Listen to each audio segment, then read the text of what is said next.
Hi, my name is Amber. Welcome back to my channel, Books and Beaches. So I have been talking a lot lately about how many books I have sitting back here on my shelves that I need to read. And I have pretty good systems when it comes to keeping track of what books I have, what I need to read. I have different shelves in my Goodreads to try to keep it all organized, but I have just noticed that book reading and book buying are two different hobbies.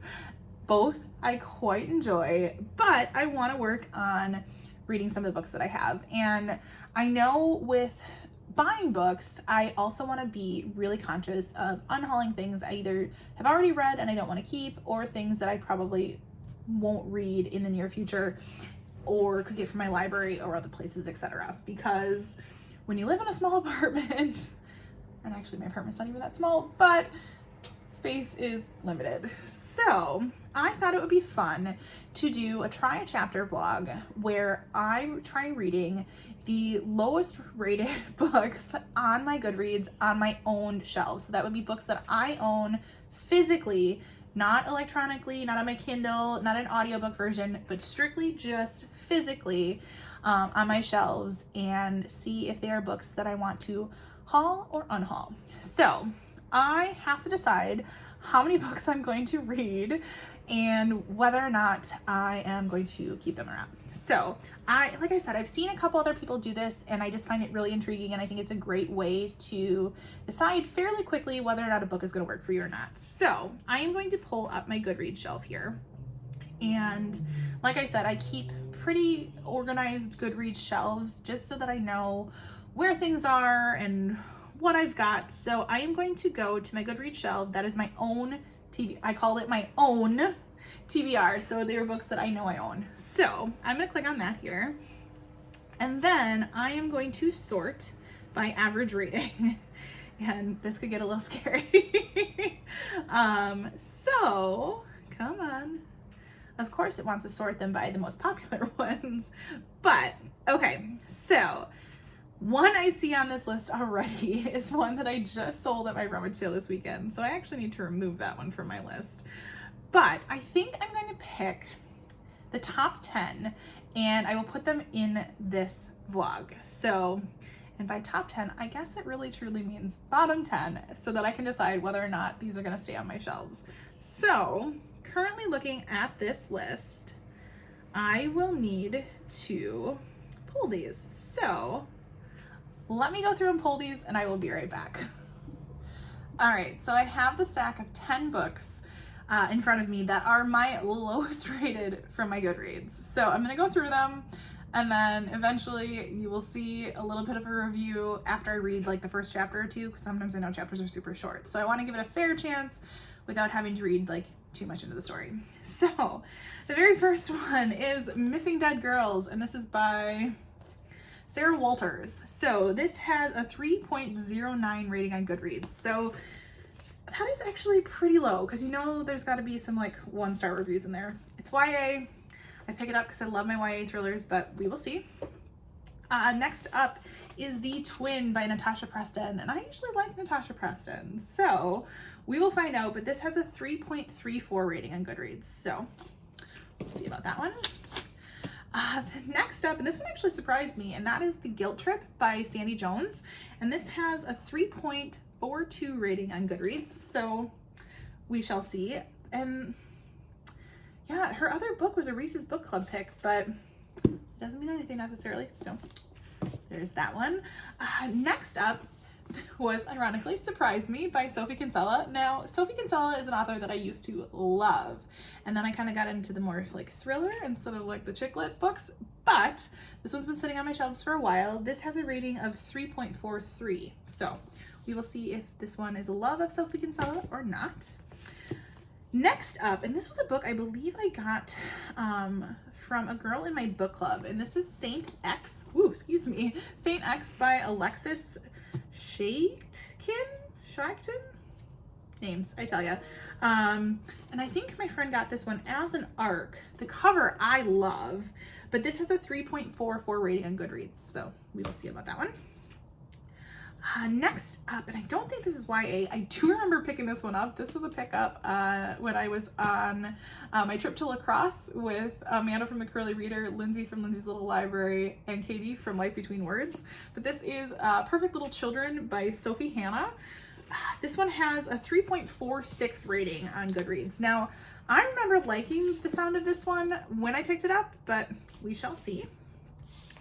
Next up, and this one I must have gotten from a Goodreads giveaway because it still has the paper in it that I got, but this is A Letter to Three Witches by Elizabeth Bass. Now, I know this one was probably sitting on my shelves and I was probably saving it for like the fall time, but it has a 3.46 rating on Goodreads, so check it out. But I have a feeling it's not going to be one I'm going to want to read this time of year, and I will have to double check if any of these are ARCs and I don't end up keeping them. I will be putting them in like free little libraries or maybe doing a giveaway here because I follow the rules and I do not put my ARCs on Pango.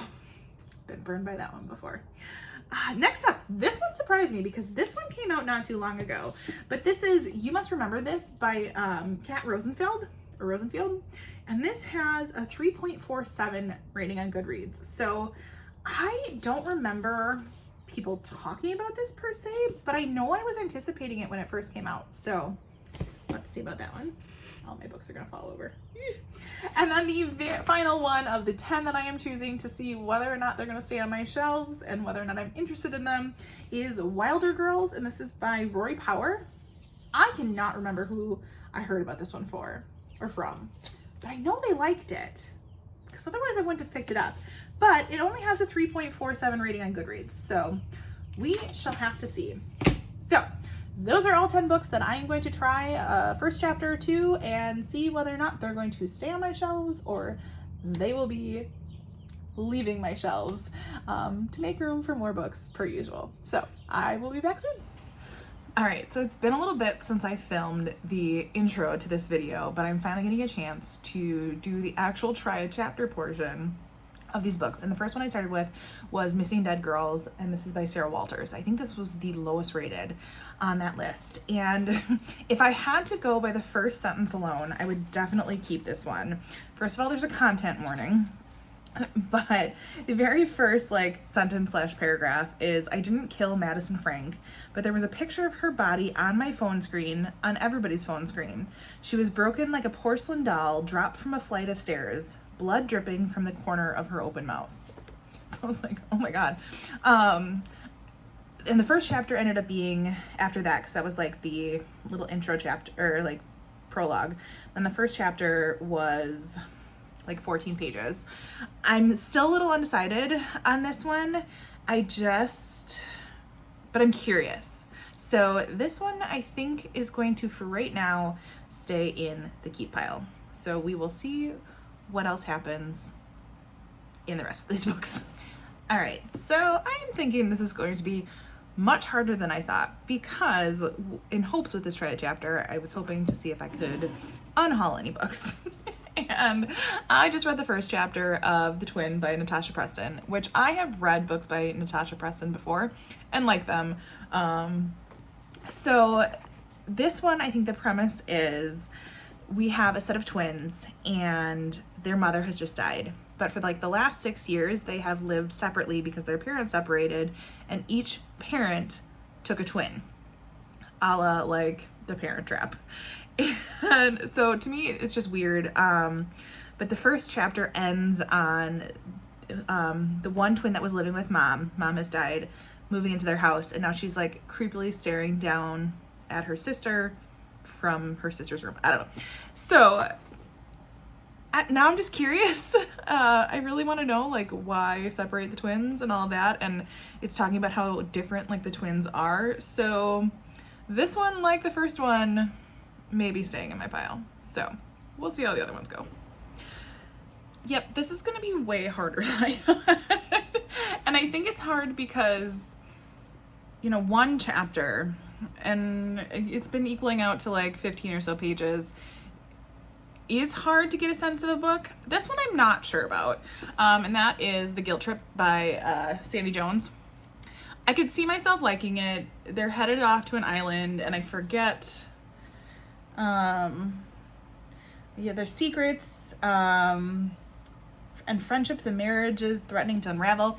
So, I don't know. I'm debating this one, and here's where I'm hoping that some of you can come in. Like, since this is one of my lowest ones, the first chapter is not entirely gripping me, but in any of these books that I talk about, if you have read them and absolutely love them, please let me know, because I won't make any harsh decisions on whether or not I'm keeping some of these until after I hear a little bit more feedback. So this one, they're just about to leave in the airport. Somebody's already like lost their passport. So I don't know how I feel about this one yet. This is kind of a maybe. So I'm gonna keep going through the list. So I am slowly making my way through the stack of books amid doing some other things this weekend.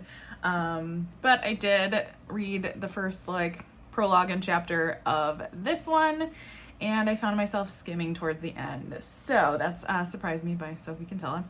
I used to be a huge Sophie Kinsella fan, and I don't know, maybe my reading tastes have just changed, or I'm growing out of it.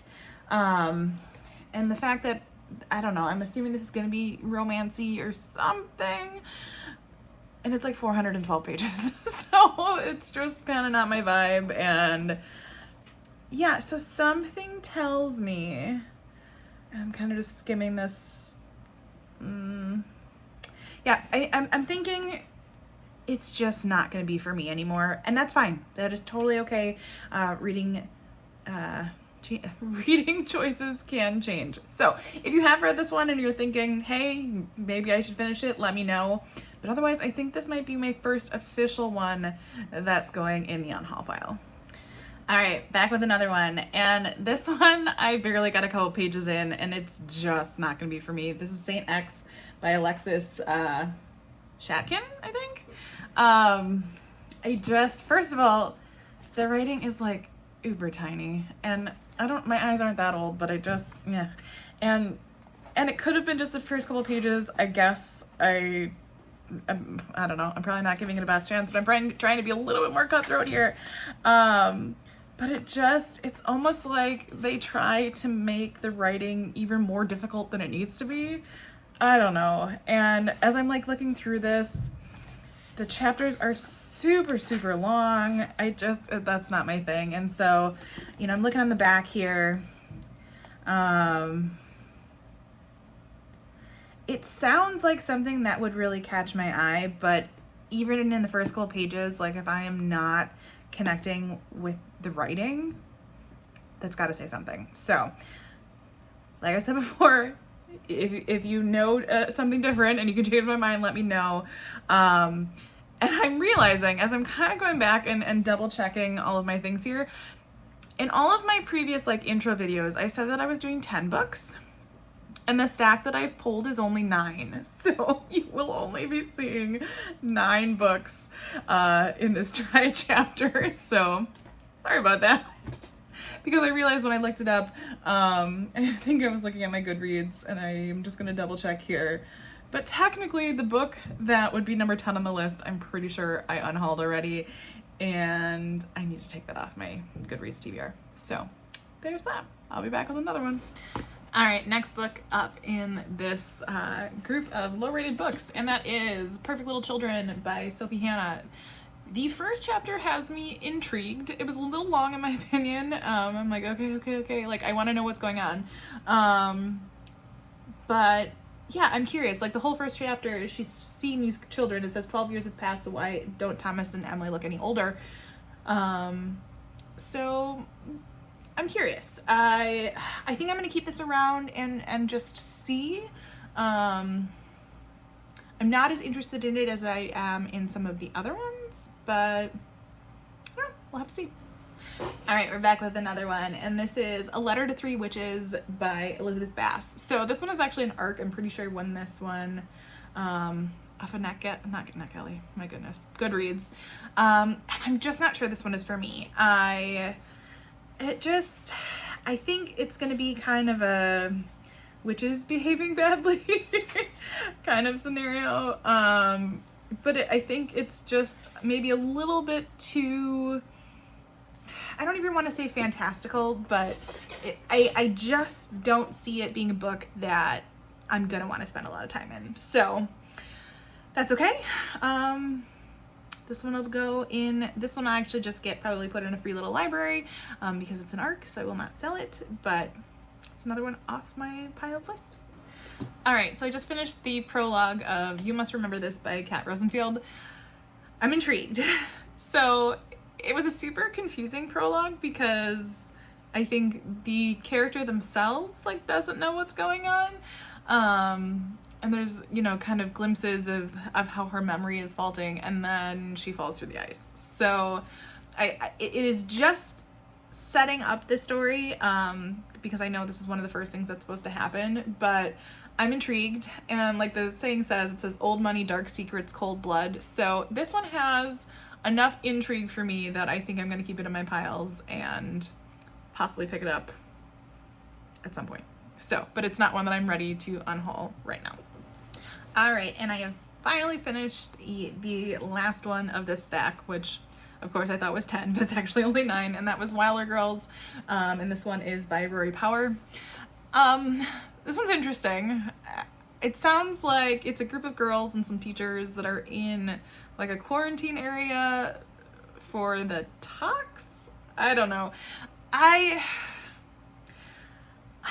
thought at one point I had heard good things about this one, and I just, after reading the first chapter and then kind of going over the summary again, I am just not sure this is going to be a read for me. And maybe, I don't know, the whole quarantine thing, it's not something I really want to read about at this moment. So I think this one is going to go on the unhaul pile as well. So as I'm looking at my stack here, I think it's 4 books that I'm going to unhaul, I think, if I'm remembering right, and then 5 books that I'm going to keep in my stack. So that's not too bad. I will take it for sure.